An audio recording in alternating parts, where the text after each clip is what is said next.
Ball A is projected vertical upwards at a velocity of 16 meters per second from the ground.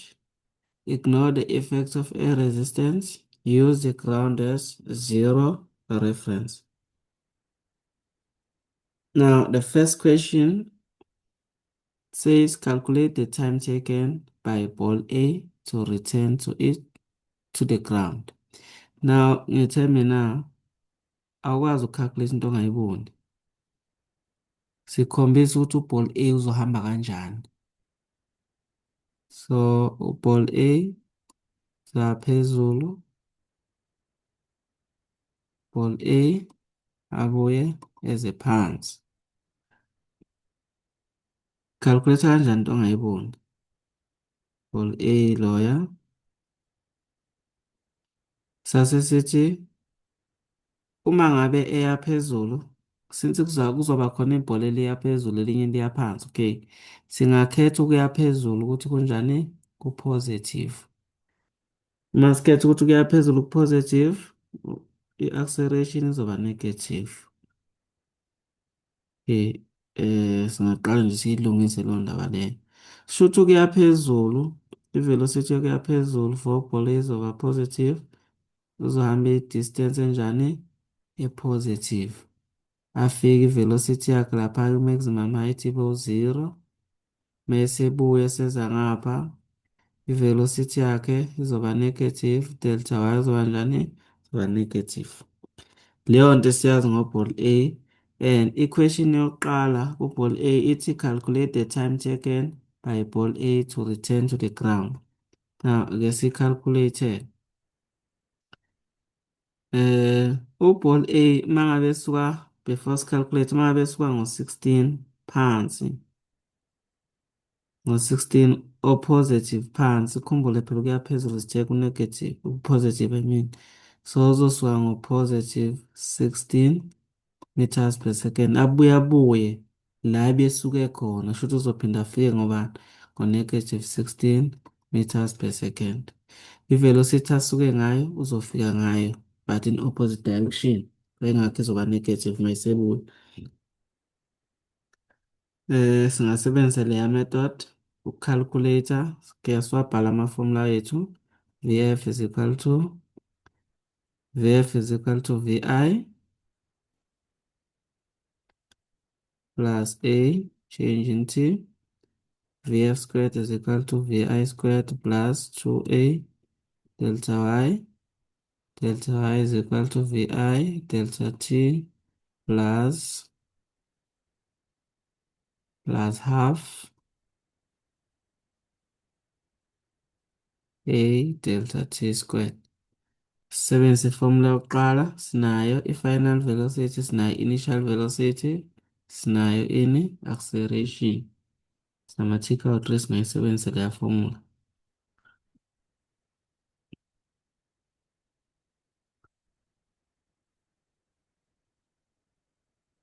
So sithi VF is equal to VIA change in T.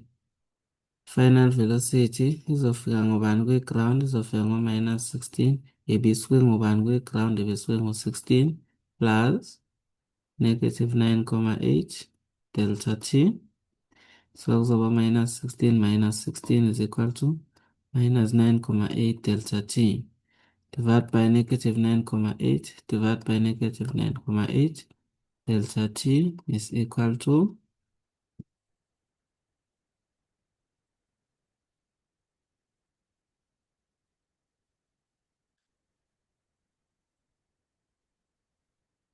so uzofika ngobani? Thatha u-2, 3,265 second.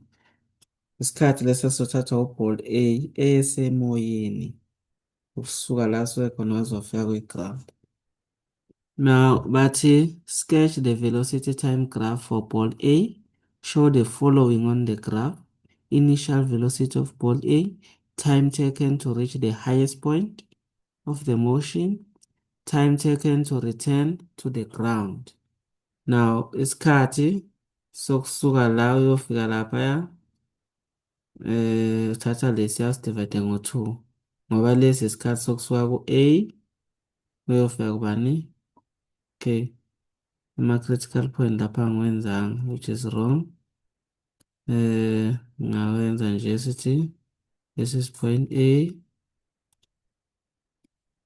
this is point A, B, C. So la sisuka ku-A saye sayofika kubani? Ku-C. Isikhathi esisitholile. Ukhumbuleke ukuthi isikhathi sokusuka la uyofika lapha siyalingana nesikhathi sokusuka la uzofika la. Uma ukusuka la uyofika laphaya ku-3,265 shuthi ukusuka la uyofika ku-B kubani? Ku-3,265 divided by 2. So mhlambe lokho singakubhala nje sithi uma ufuna ukusuka ku-A uyofika ku-B, isikhathi sakhona kuzoba u-3,265 divided by 2 kuzoba kuzoba 1,63 second. So A ufika ku-point B. Okay, bafuna i-velocity time graph. Sibanikeze yonke abayifunayo. Now uzoba yente kanje. Sizoba no-0. Uzosuka ngobani? Initial velocity kuzoba u-16. Uzoya phezulu, uzofika ngobani lapha? Uzofika ngo-16. Uzoya phezulu aye phansi. Uzosuka la ayofika laphaya. So i-velocity yokufika phezulu ngobani? U-0. Nge-velocity u-0 uthatha isikhathi esingakanani? Uthatha 1,63. Uzofika ngobani laphaya? Uzofika ngesikhathi esu-3,26. This is T in seconds. This is V in meters per second. This is V versus T. Velocity time graph. So uball A usuke ngo-16 phansi wafika ngo-16 phansi. Lapha ube phezulu la kuphezulu laphaya. Kuphezulu laphaya. Okay, this is the velocity time graph ebebeyilindeleke ithi singiyisula.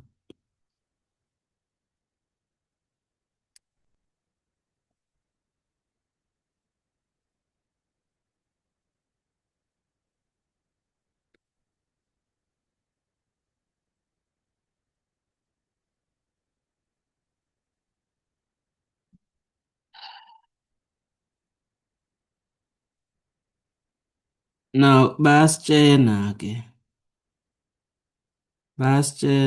ukuthi uball A noball B bazohamba kanjani.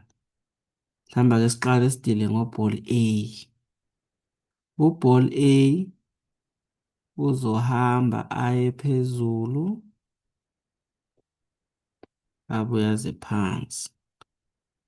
Bese kuthi uball B nange uzosuka uball B phezulu eze phansi. So shuthi khona la bazohlangana khona. Ngobani? No-ball A. Khona la bazohlangana khona. Now bathi 1 second after ball A is projected. Uma sekuphele nje 1 second uball A esemoyeni. Then uball B bayamphosa. Bamphosa usuka ngobani? Ngo-9 meters per second. From i-balcony ewubani? Ewu-30 meters above the ground. Sebethi-ke calculate how high above the ground ball A will be at the instant the two balls pass each other. So uzobe kuphi nendawo? Uzobe kuphi nendawo uball A uma ngabe uball A esehlangana noball B ngoba shuthi bazohlangana endleleni. Now la bazohlangana khona shuthi thina sifuna sifuna le height le. Sifuna umthetho wakhona ukusuka la uze uzofika laphaya ukuthi kuwubani. Kuwubani ukusuka la uzofika la bazohlangana khona. So ukhumbule ukusuka laphaya uze uzofika la ku-30 kodwa ukusuka la uzofika laphaya nasazi. Mhlawumbe ake ngenze nje umzekelo nje olula. Uma sithi loya u-point A, lona u-point B, lona u-point C. Ukusuka laphaya ku-point A uyofika ku-point C ku-50. Kodwa ukusuka la ku-point A uyofika la ku-point B ku-30. Shuthi ukusuka ku-point B uyofika ku-point C kubani? Ku-50 minus bani? Minus 30. Okay, so sebenzisa leyo method leyo. Now ake sibheke lapha. Uma ukusuka ku-A, uma ukusuka ku-A, ukusuka la phansi uyofika phezulu ku-30, total distance yethu 30. And thina sithi lo u-Y lo. Shuthi lo kuzoba bani? Kuzoba u-30 minus bani? U-Y. Okay. So okusho ukuthi ukusuka la uzofika la ngizothi mina ku-Y. Shuthi u-ball A uzobe sehambe u-Y meters eyofika la ezohlangana khona no-ball B ngoba sazi kahle ukuthi bayohlangana kuphi nendawo. So sizomupha u-Y. So okusho ukuthi u-B yena uzobe sehambe bani? Uzobe sehambe u-30 minus loya Y uzobe sehanje u-A ngoba u-B uzobe engakamhambi u-Y. Uzobe sehambe le distance le u-A engakayihambi. Now, shuthi sesingathola information yamabhola womabili ngokwehlukana kwakhona. Singaqala ngo-ball A, mhlambe size ngo-ball B. Esiqaleni ngo-ball A. Ball A. Isikhathi esizohanjwa u-ball A, isikhathi esizohanjwa u-ball A. U-A uzohamba lesi sikhathi azosihamba. Now, i-distance ezohanjwa, okay, sithe sikhetha ukuya phezulu ukuthi kunjani? Ku-positive. Okusho ukuthi u-ball A uzohamba bani? Uzohamba i-distance o-Y e-positive. E-positive. Phela uma sithanda singangambhala loya positive. Kodwa sesingenza nje ukuze si-understand-e ukuthi uzohamba lo Y lo uzobe positive ngoba uzobe eya phezulu. Ukhumbule acceleration yethu izoba negative. Okay? Now enye into esishoda ngayo, okay, acceleration siyazi nazi yayi-negative. Mhlawumbe sesingayifaka nje ukuthi negative 9,8 meters per square second. Bese siza kwi-information kabani? Ka-B. Okay, ngizowasula wonke lama equations lawa. Ngimoshela ispace. Size kwi-information ka-B.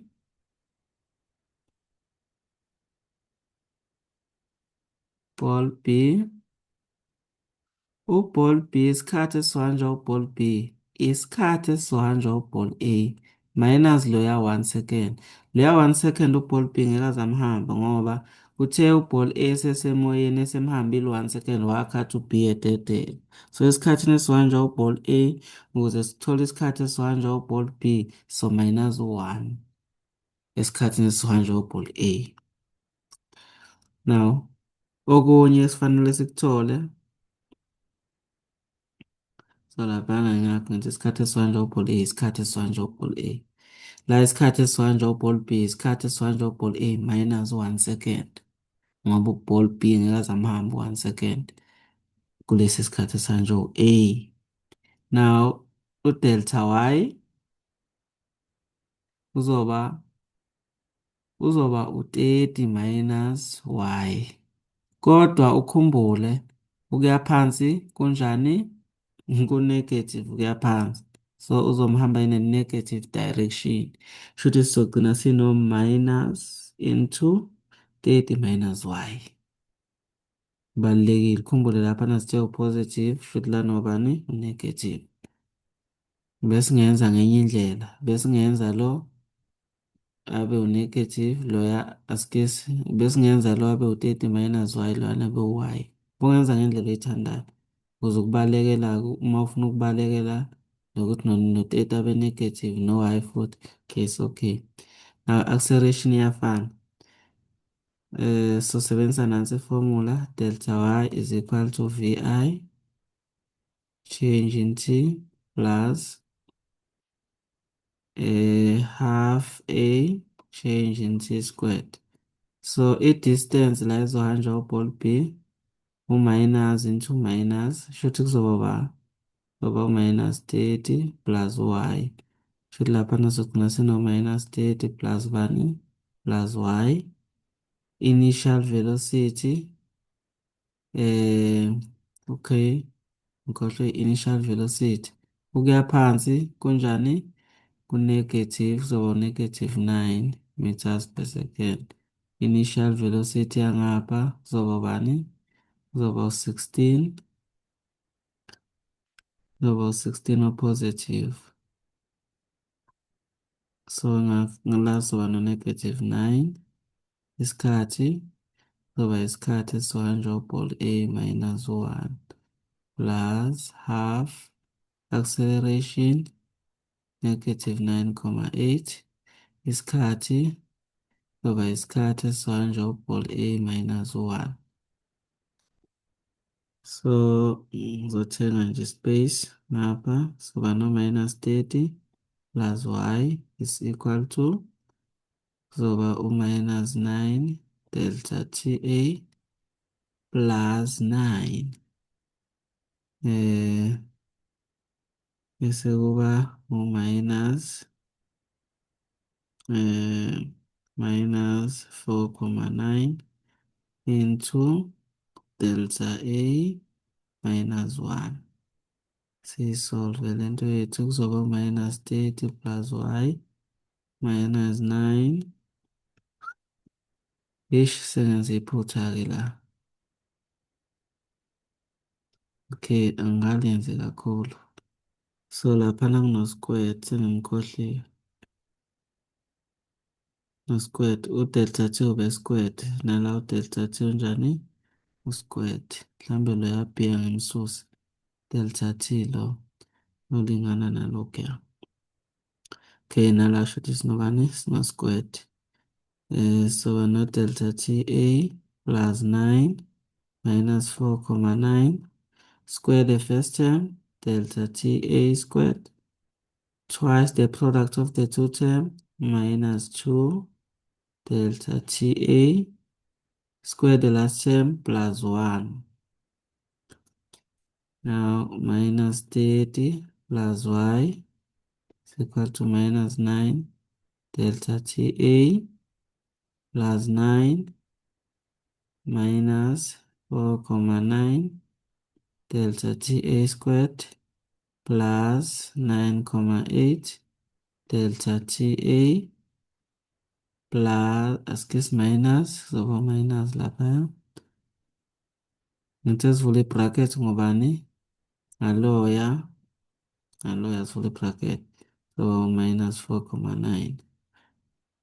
Now sesifuna ama-like terms.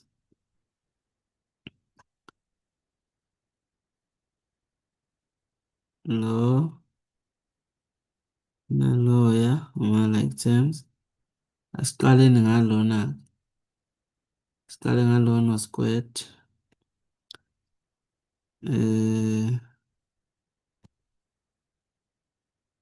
Minus 30 plus y. So minus 4,9 delta T squared negative 9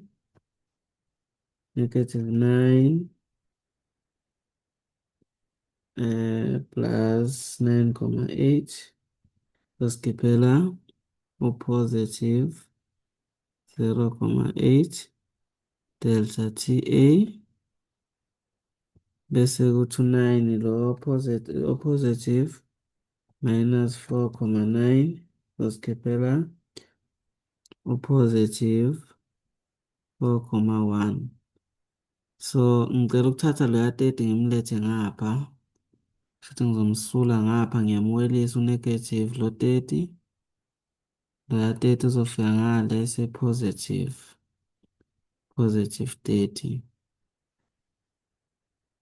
Now sengizoba no-y o-positive elingana no-minus 4,9 delta t squared plus 0,8 delta ta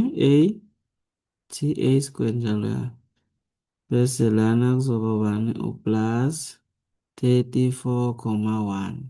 So lo equation 1 wami. Bese ngiza ngapha nakhona ngizosebenzisa ifomula efanayo.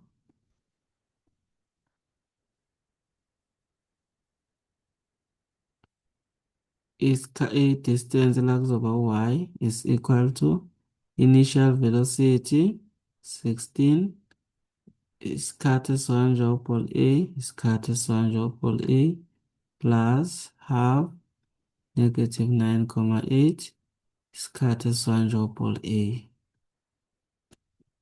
So ngapha sizoba no-y elingana no-16 delta TA minus 4,9 delta TA squared. So this is equation 2. Thatha equation 2 equate no-equation 1. So kusho ukuthi ngamanye amagama u-16 delta TA minus 4,9 delta TA squared uzolingana nobani? Uzolingana no minus 4,9 delta TA squared plus 0,8 delta TA plus 34,1. So la khona okufanayo